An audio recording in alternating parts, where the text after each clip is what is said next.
السلام علیکم اسٹوڈنٹ، آج کا ہمارا ٹاپک ہے جدیدیت کیا ہے۔ جدیدیت کن معنوں میں مشتمل ہے اور جدیدیت کی تعریف کیا ہے؟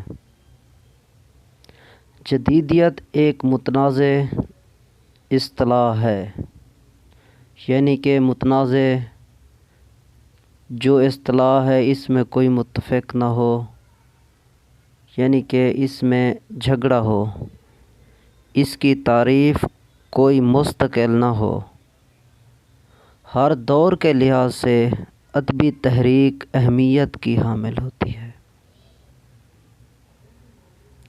بہمنی دور میں مثنوی نگاری اور داستان گوئی کا رواج تھا۔ میر و غالب کے دور میں قصیدہ اور غزل گوئی کو رواج ملا، یعنی کہ میر و غالب سے پہلے مثنوی نگاری اور داستان گوئی کا رواج تھا، بہت پہلے۔ اس کے بعد میر و غالب کا دور آیا تو قصیدہ اور غزل گوئی کو رواج ملا۔ غزل گوئی عورتوں سے باتیں کرنا یا عورتوں کے حسن کے متعلق باتیں کرنا۔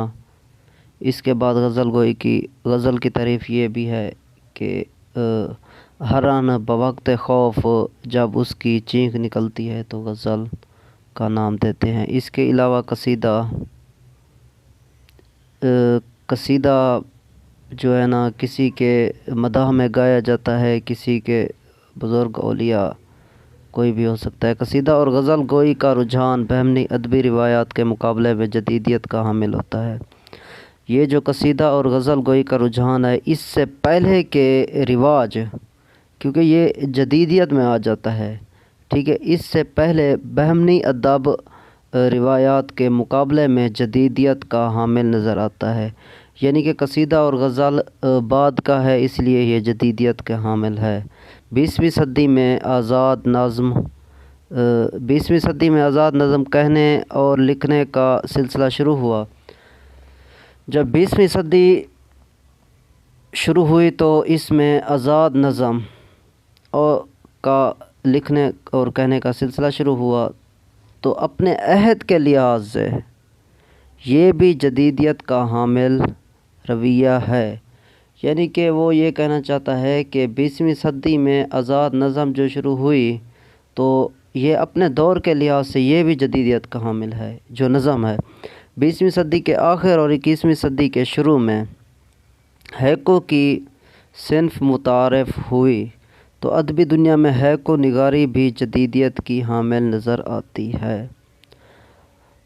تو اس سے مفہوم یہ واضح ہوتا ہے کہ جدیدیت ایک ایسا رویہ ہے جو اثبات یعنی مثبت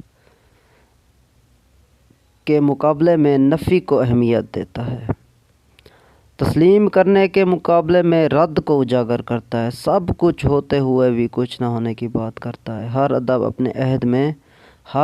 اپنے عہد میں جدید ہوتا ہے۔ اب جدیدیت کا مفہوم تو فوری طور میں یہ ذہن میں آتا ہے کہ ہر وہ چیز جو بالکل نئی، انوکھی اور عجیب ہو، جسے دیکھ کر یا سن کر آپ حیران زدہ ہو جائیں۔ اگر یہ جدید چیز دوسروں کو معمولی چونکا دینے والی ہے، مطلب یہ جو چیز ہے تھوڑی بہت چونکا دے گی لیکن اس کے بعد خاموشی ہو جائے گی، اگر یہ آگے نہیں بڑھے گی، جو یہ چیز ہے معمولی چونکا دے گی، آگے نہیں بڑھے گی، اگر یہ چیز ایسے تحرک کا باعث بنے، تحریک، اور زیادہ سے زیادہ افراد اس سے متاثر ہوں، اگر یہ چیز ایک تحریک کا باعث بنے اور لوگ بہت زیادہ اس سے متاثر ہوں، محظوظ ہوں، ٹھیک ہے نا، تو دریاؤں میں طغیانی جیسی صورتحال پیدا ہو جائے تو نئے افکار و خیالات ایک تحریک، عزم یا نظام میں ڈھل جائیں۔ اب یہ وہ کہنا چاہتا ہے کہ یہ جو تحریک ہے، یہ جدید جو چیز ہے ایک انسان کے تحرک کا باعث بنے، زیادہ سے زیادہ اس سے افراد متاثر ہوں، ٹھیک ہے، یعنی کہ زیادہ سے زیادہ اس سے افراد متاثر ہوں اور مستفید بھی ہوں اور قابل لائق چیز سمجھیں کہ یہ انسان کے مطلب بہت زیادہ کام کی چیز ہے۔ اور جب یہ آئے تو دریاؤں میں طغیانی جیسی صورتحال پیدا، اس سے مراد یہ ہے کہ جب یہ چیز نئی نئی آئے تو دنیا میں ایک تہلکہ خیز یعنی کہ ایک تہلکہ مچا دے، تو نئے افکار و خیالات ایک تحریک یا نظام میں ڈھل جائیں۔ تو وہ یہ کہتا ہے جو نئی چیز آئے تو نئے جو خیال ہیں ان کے، یہ جو نئی چیز ہے ان کے خیالات میں ڈھل جائے، ٹھیک ہے نا، یہ چیز جو ہے نا اتنی کام کی ثابت ہو کہ لوگ اسے پریفر کرنے لگے، اسے ترجیح دینے لگے، ٹھیک ہے نا، اسی نظام میں ڈھل جائیں۔ جدیدیت برسا برس کے رسوم و رواج، مشاہدات، عمل اور رد عمل اور تجربات کا ثمر ہے۔ اس سے مراد یہ ہے کہ جو جدید چیز ہے یہ سالوں سال کے رسوم و رواج، مشاہدات، عمل اور رد عمل، وہ یہ کہنا چاہتا ہے کہ یہ جدید چیز ہے یا جدیدیت ہے، یہ سالہ سال تجربات لوگ کرتے ہیں اور مشاہدات کرتے ہیں، اس کے بعد یہ وجود میں آتی ہے۔ جدیدیت اپنے عصر، ماحول اور معاشرے سے جنم لیتی ہے۔ اب یہ وہ کہنا چاہتا ہے کہ جدیدیت اپنے عصر، ماحول اور معاشرے سے جنم لیتی ہے، یعنی کہ جدیدیت چیز جو ہے نا یہ معاشرے میں جب ہم آتے ہیں تو ہمیں اس کی ضرورت محسوس ہوتی ہے، تو ہم پھر تجربات، مشاہدات کرتے ہیں، تو پھر یہ جنم لیتی ہے۔ ہمارے ادب یا فنون لطیفہ میں جو تجربات ہوئے، جو ہلچل ہوئی،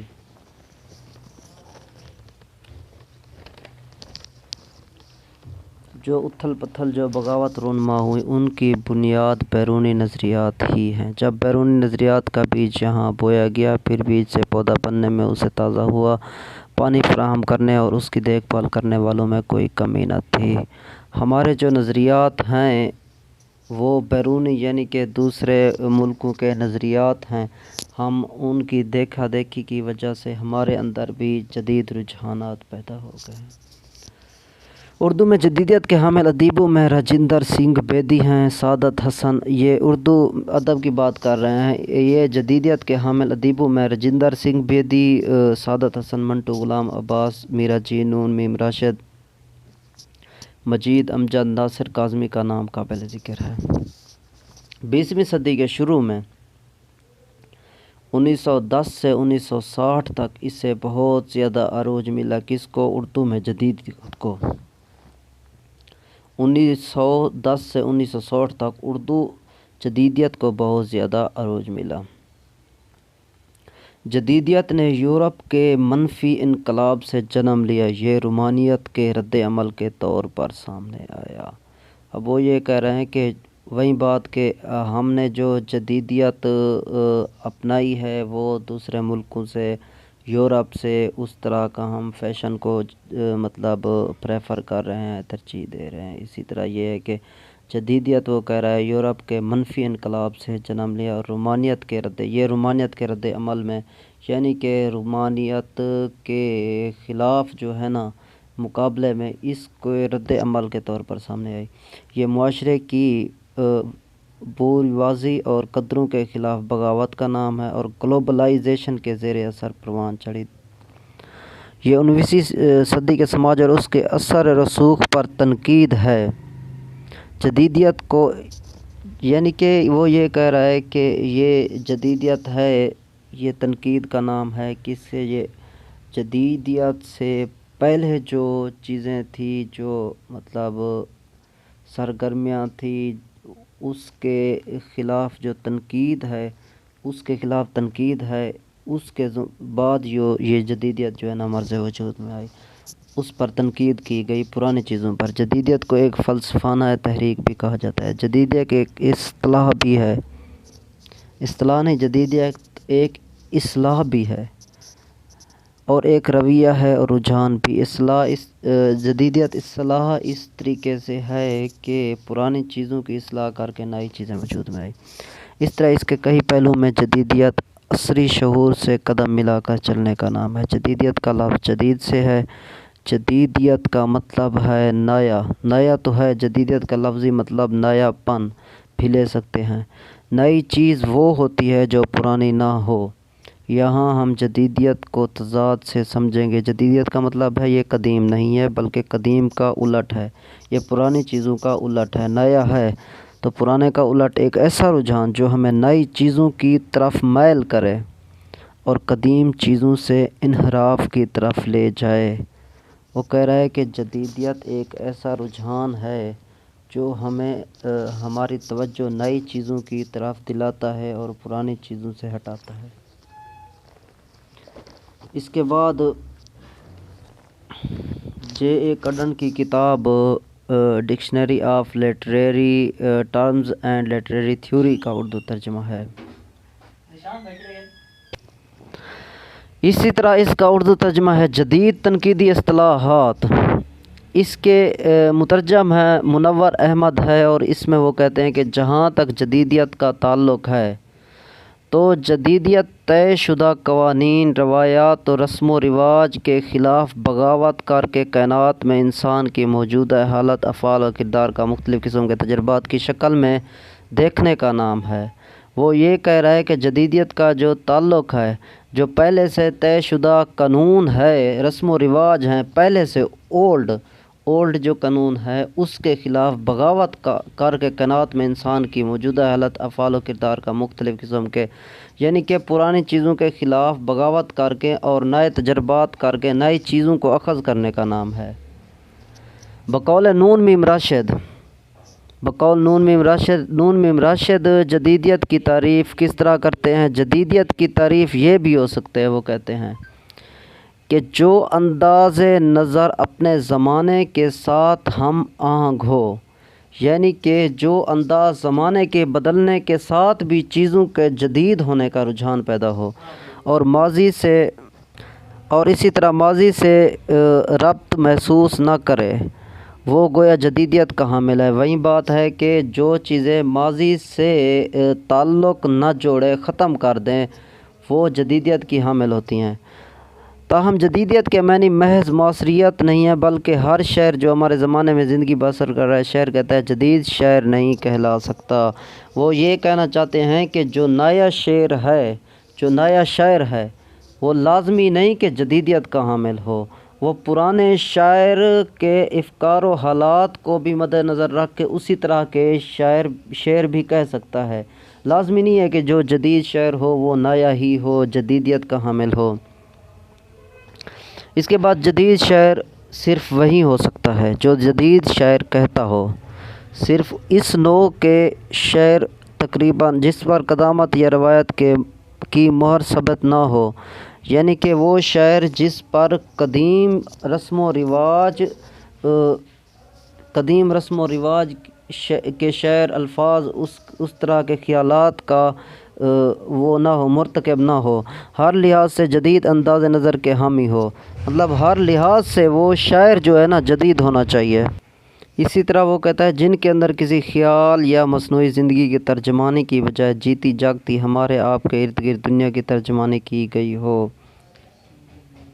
اس میں وہ یہ کہتا ہے کہ جن کے اندر کسی خیال یا مصنوعی زندگی کی ترجمانی کی بجائے جیتی جاگتی ہمارے آپ کے دنیا کی ترجمانی کی گئی ہو۔ وہ یہ کہنا چاہتا ہے کہ ہمارے جو خیالات ہیں، ہمارے ارد گرد دنیا کی ترجمانی، نئے طرز کی زندگی کی ترجمانی کی گئی ہو، نئے خیالات و افکار کو مد نظر رکھتے ہوئے اس کی ترجمانی کی گئی ہو، اس کے خیالات کی ترجمانی کی گئی ہو، نئے عہد کی، جن میں روایتی طور پر جانے بوجھے خیالات، احساسات اور علامات وغیرہ کا ذکر نہ ہو۔ ہم کہہ سکتے ہیں کہ جو خیالات قدیم نہ ہوں، جو طرز اظہار قدیم نہ ہو بلکہ اس میں جدت ہو، نئے طرز کے خیالات و افکار ہوں، اس میں عہد کے تقاضوں کو بھی مد نظر رکھا گیا ہو، وہ مستقبل میں جھانکنے کی طاقت رکھتے ہوں۔ وہ کیا ہے؟ جدیدیت کے حامل ہیں، جدید ہیں۔ آخر میں مختصر لفظوں میں ہم صرف یہ کہیں گے کہ وہ چیزیں جو پرانے دور کی نہ ہوں، نئے دور کی ہوں، وہ شعر بھی ہو سکتے ہیں، وہ کوئی نئی چیز بھی ہو سکتے ہیں، نئے خیالات بھی ہو سکتے ہیں۔ پرانی چیزوں کا الٹ جو ہے نئی چیزیں، یعنی کہ وہ تجربات، وہ خیالات جو پرانی چیزوں کو چھوڑ کر نئے تجربات و خیالات مشاہدات سے کی گئی ہوں، اور اس سے جو چیز حاصل ہو وہ جدیدیت کی حامل ہے۔ اس طرح یہ بھی ہے کہ نئے دور کے تقاضوں کو مد نظر رکھتے ہوئے اور جو اردو ادب یا سائنس پر جو کام ہو رہے ہیں اس پر جو حاصل شدہ نئے دور کی چیزیں ہیں اس کو ہم جدیدیت کی حامل سمجھتے ہیں۔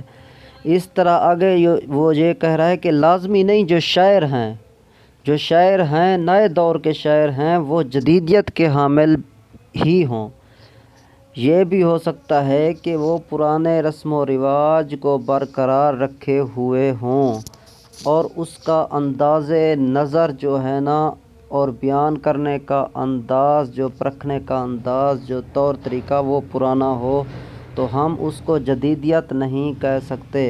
ہاں، ہم ان شاعروں کو جدید کہہ سکتے ہیں جو نئے خیالات کے حامل ہوں، یہ جدیدیت کے زمرے میں آیا ہے۔ تو اسٹوڈنٹ، آج کا ہمارا ٹاپک ختم ہوا۔ والسلام۔